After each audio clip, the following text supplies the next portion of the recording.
Boa noite, irmãos. Boa noite. Aqui é o Bispo Ronaldo com uma palavra bíblica. Aqui em Lagoa de Jacaraípe está frio, muito frio. E nós estamos aqui,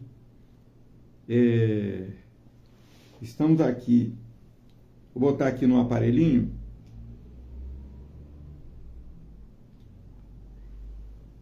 Muito bem. Agora estamos diretamente no Bluetooth. Então, hoje nós vamos falar sobre teologia, diferença entre teologia e ensino religioso. Na Bíblia, em Mateus, capítulo... Vamos clarear mais um pouquinho aqui. Na Bíblia, no livro de Mateus, no livro de Mateus, capítulo 5, Jesus diz o seguinte, as bem-aventuranças. Quando Jesus viu aquelas multidões, subiu a um monte, sentou-se, os seus discípulos, e subiu a um monte e sentou-se. Os seus discípulos chegaram perto dele, e ele começou a ensiná-los.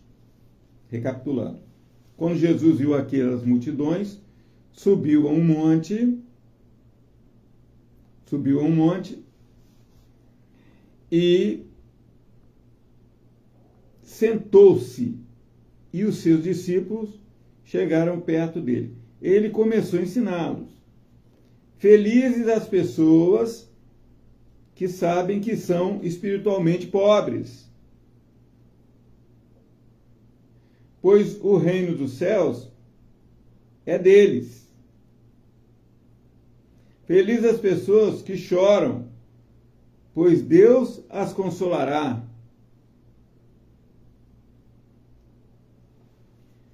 E continuando aqui, diz o seguinte: felizes as pessoas que trabalham pela paz, pois Deus as tratará como seus filhos. Felizes as pessoas que sofrem perseguições, pois por fazerem a vontade de Deus, pois o reino dos céus é delas. Alegres e felizes, pois felizes são vocês quando os insultam, perseguem e dizem todo tipo de calúnia contra vocês, por serem meus seguidores. Fiquem alegres e felizes, pois uma grande recompensa está guardada no céu para vocês, porque foi assim mesmo que perseguiram os profetas que viveram antes de vocês. Então, gente, no livro de Mateus, Jesus sobe ao monte e ele dá ordem à sua igreja, como ele queria que ela fosse. Como que a igreja seria?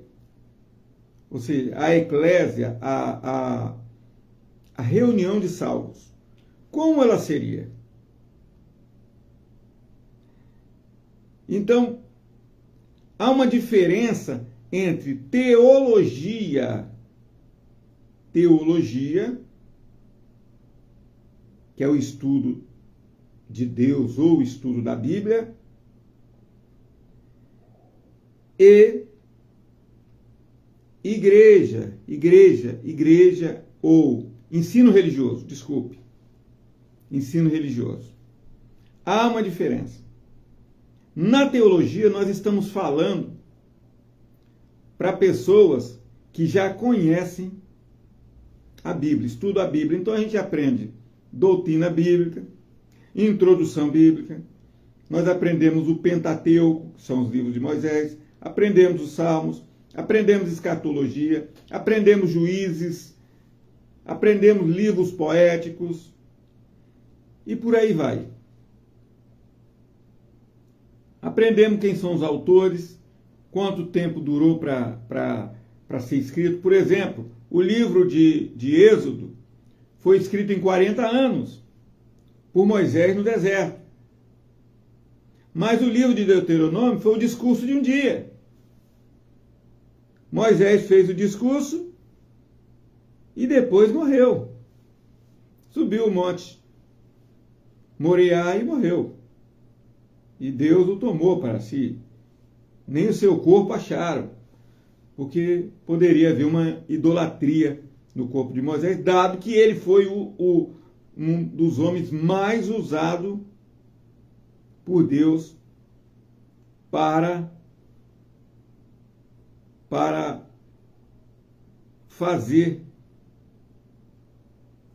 a obra, né? Com milagres, com sinais e prodígios. Então, quando nós falamos de teologia, é o estudo da Bíblia. Eu estou aqui com a Bíblia de estudo do conselheiro. Então,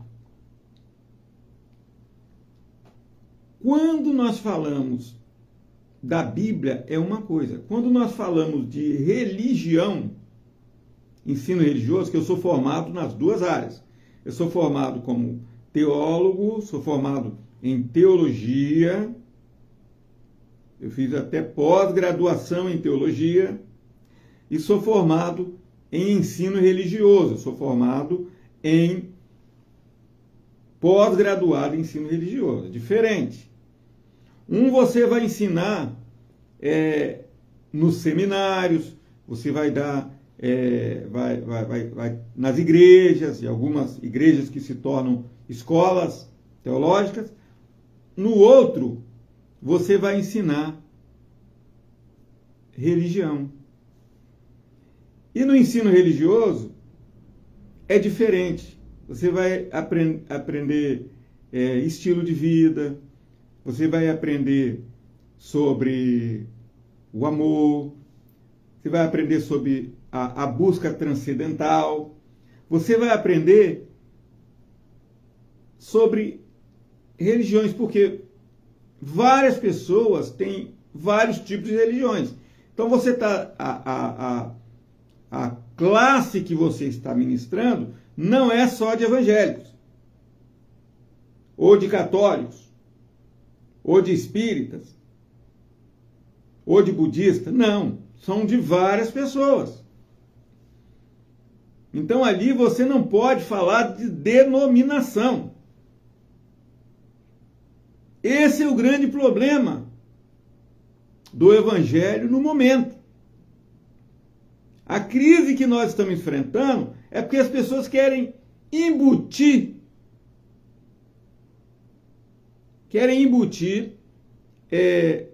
costumes de denominação na cabeça das pessoas.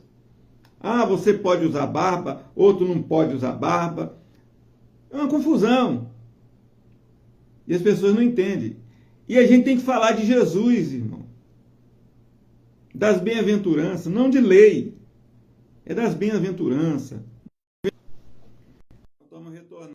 E depois a propaganda aí do comercial, né? Então, gente, nós... Ariar de novo aqui. Então, gente, vamos falar um pouquinho sobre barba. Para o judeu, dentro da teologia, a barba era uma honra. O cabelo crescido era uma honra para o judeu, porque representava força. Sansão teve o cabelo crescido. Jesus tinha o cabelo à altura do ombro. Os profetas eram barbudos. O homem que tinha barba, tinha bigode, ele era um homem forte. Né? E a própria natureza ensina, se tem barba, é porque Deus fez nascer. Então, se Deus fez nascer, por que tem que tirar? Agora, nós vamos ao Novo Testamento. O apóstolo Paulo, que escreveu 13 cartas, ele foi pregar aos gentios. Então, entre os gentios estavam os gregos. E para o grego, o homem barbudo é desleixado. O o homem cabeludo é desleixado. Então, o grego, ele já tem uma visão diferente. Paulo, quando está falando sobre esse uso e costume, ele está falando exatamente para a igreja de Corinto, ele está falando para a igreja de Filipe, ele está falando para outras igrejas que não estavam mais dentro dos termos de Israel. Ele não está mais dentro de Israel. Ele não está mais dentro dos limites de Israel. Ele está dentro de outro território. Ele está na Ásia Menor. Então, Paulo está partindo da Ásia Menor, saindo de Israel, saindo ali da Antioquia, indo em direção a Bitínia, depois Filipos e depois a Europa, Roma. Diferente. Se você for numa tribo de índio, o índio vai usar cabelo comprido. Mas se você for de um outro lugar, como eu aqui, estou com cabelo curto. Por quê? Porque trabalho numa instituição governamental, tem que estar muitas vezes com cabelo curto, não pode estar muito barbudo, embora lá, né, se a gente fosse olhar essa questão, lá trabalha gente, homem de cabelo comprido, homem de brinco. A própria chefia imediata diz o seguinte: aqui todo mundo trabalha, é livre para trabalhar. Com uniforme, ou sem uniforme, com de jaqueta, tá frio, né, por exemplo, fico de jaqueta. Então, cada um no seu cada um. Então, gente, não confundam, né, costumes de denominação com pregação do Evangelho. Ah, mas a igreja Maranata, inclusive o fundador da Maranata faleceu hoje. Mas a igreja Maranata, né? Ontem, né? Ontem. A igreja Maranata é a igreja que tem a doutrina. A igreja Assembleia de Deus é a igreja que tem a doutrina. A igreja metodista wesleyana é a igreja que tem a doutrina. A igreja adventista é a igreja que tem a doutrina. Então, meu irmão, se cada igreja tiver uma doutrina, não vai ter espaço no céu para as outras. E a Bíblia diz que serão tantos como a areia da praia e tantos como a areia do mar. Então, Jesus entendendo, porque a pior coisa do mundo é não ser inteligente. Como é que você vai pregar num campo missionário e criar costumes? Como é que você vai dizer para um índio que ele é obrigado a cortar cabelo? Não é? Como é que você vai chegar numa tribo de índio e dizer que eles são obrigados a usar roupa se eles não usam roupa? Porque eles vivem pela tradição. Eu estudei direito, 3 anos, né? Não formei, mas lá existe a lei da tradição. Eles são julgados pela tradição. Como é que você vai dizer para o homem do campo que ele não pode usar chapéu?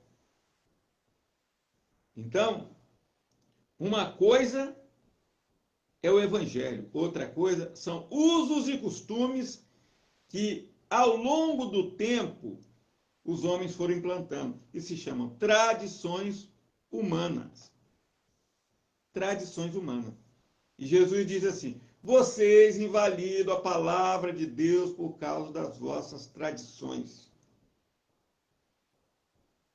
Vocês coam o mosquito e engolem um camelo. Ou seja, vocês não vão tomar o vinho, coam, para não engolir o mosquito. Mas engolem um camelo. Eles fazem coisa muito pior. Quando aquela mulher pecadora foi apedrejada, engraçado que como a nação israelita ela era preconceituosa, racista, não, machista, então, até hoje no Oriente Médio é assim, as mulheres não têm direito de falar, então, o que acontecia? Eles pegaram em adultério, mas eles levaram quem? A mulher.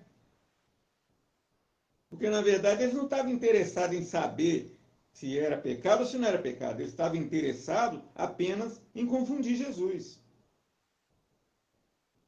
Porque se Jesus defende a mulher, eles dizem, então você é contra a lei de Moisés. Se Jesus absolve a mulher, ele dizia, é contra a lei de Moisés. Se Jesus não defende a mulher, ele dizia, então você não prega, você não vive o amor que você prega. Jesus, sabendo disso, escreveu na areia uma nova história para aquela mulher, segundo alguns pregadores. Só assim ele poderia absolvê-la. E ele agora diz para ele: aquele que não tiver pecado, seja o primeiro a tirar a pedra contra ela. Então, gente, para resumir, não prega doutrina de igreja. Eu fico chateado quando a pessoa começa a conversar comigo e ele começa a pregar doutrina de igreja. Ele não fala de Jesus. Ah, mas ele fala, Jesus é bom. Ele deveria falar, Jesus é bom, Jesus, Jesus é bom, Jesus é maravilhoso, Jesus opera, Jesus está presente no nosso meio, Jesus cura, Jesus é isso. Então ele deveria falar de Jesus. Eu já fiquei escandalizado que quando eu era novo convertido, tem 43 anos que eu estou na presença do Senhor, e 40 anos de obreiro, eu lembro que uma vez a Igreja Deus e Amor, ela começou a pregar que só entraria no céu quem tivesse a assinatura de Davi Miranda. Não é? Então, nós, como evangélicos, aí uma amiga minha que era professora de português, escreveu uma carta para lá, para a sede da Deus e Amor, porque muitos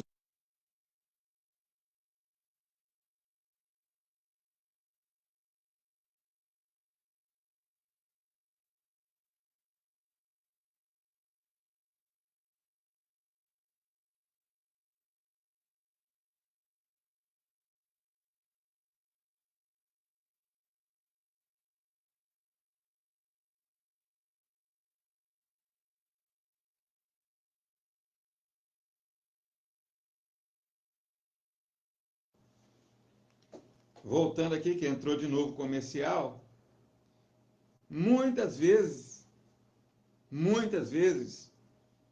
quando pregava-se isso na rádio, na antiga Rádio Capixaba, eu sou de Vitória e moro na Serra atualmente.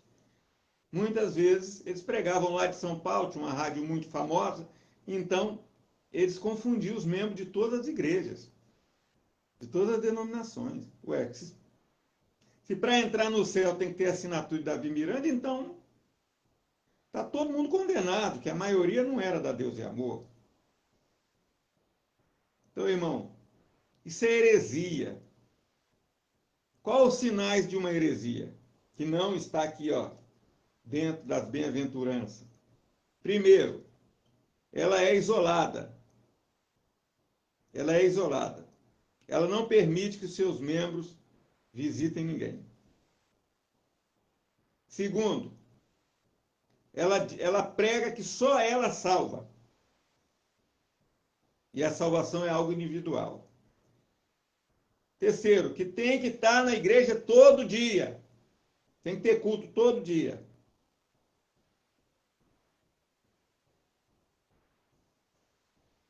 Depois, que todas as demais denominações são seitas. Não é? Então, a seita, o sinal de que é uma seita é que justamente ela prega que todas as demais são seitas. E no final, o objetivo deles é só ganhar dinheiro. Sempre dá briga por causa de dinheiro. Porque não é uma pregação espontânea de evangelho, com o desejo de ajudar as pessoas. Não, só de tirar, tirar, tirar, inclusive tirar do pobre aquilo que ele já não tem.